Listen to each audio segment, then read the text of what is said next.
आज के इस वीडियो लेक्चर में जो क्वेश्चन हम लोग सॉल्व करने जा रहे हैं वो 8th क्लास का चैप्टर अंडरस्टैंडिंग क्वाड्रिलेटरल्स से है। छोटा सा क्वेश्चन है लेकिन इंपॉर्टेंट है। इस क्वेश्चन में हम लोगों को दिया है in the given figure the area of each little square is a square and the area of big square is b square, then express x in terms of a and B.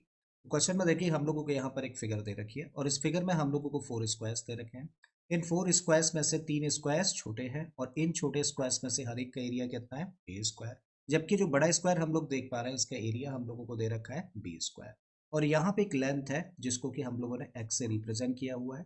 तो इस x को represent करना है ए और B के terms में। तो I think question समझ आ गया है, ठीक है। तो चलिए स्टार्ट करते हैं। अब हम लोग जानते हैं कि भाई अगर कोई भी स्क्वायर जिसकी की साइड ए होती है तो उसका एरिया क्या होता है, उसका एरिया होता है ए स्क्वायर। यानी कि किसी भी स्क्वायर जिसका कि एरिया ए स्क्वायर है की साइड क्या होगी, ए होगी। तो जब हम लोगों को इस छोटे स्क्वायर का एरिया ए स्क्वायर दे रखा है तो इसका मतलब इसकी साइड क्या होगी, इसकी साइड की लेंथ होगी ए। बिल्कुल इसी तरीके से इस स्क्वायर की भी साइड क्या होगी, ए। और यहाँ पे जो स्क्वायर है क्योंकि इसका भी एरिया ए स्क्वायर है तो इसकी भी साइड क्या होगी, ए।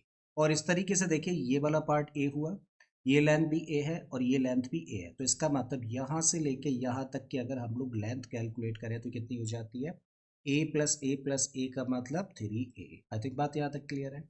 अब यहाँ पे हम लोग देख रहे हैं एक स्क्वायर और है जिसका कि एरिया क्या है, बी स्क्वायर। और अगर इसका एरिया बी स्क्वायर है तो इसकी साइड कितनी होगी, इसकी साइड की लेंथ होगी बी। मतलब ये वाला जो पार्ट है वो कितना होगा, उसकी लेंथ होगी बी यूनिट्स, ठीक है।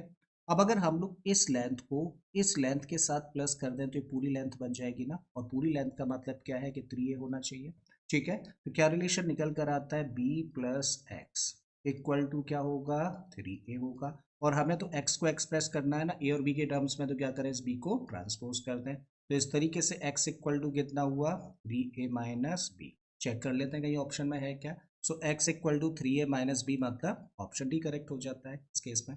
तो उम्मीद है कि आप लोगों के क्वेश्चन समझ आ गया होगा। अगर ऐसा है तो बाकी के क्वेश्चंस के लिए प्लेलिस्ट में चले जाइए। ऑलरेडी इस तरीके के बहुत सारे क्वेश्चंस मैंने अपलोड किए हैं। फिर से आता हूँ एक नए क्वेश्चन एक नए कॉन्सेप्ट के साथ में। Till that keep learning and thank you for watching this video.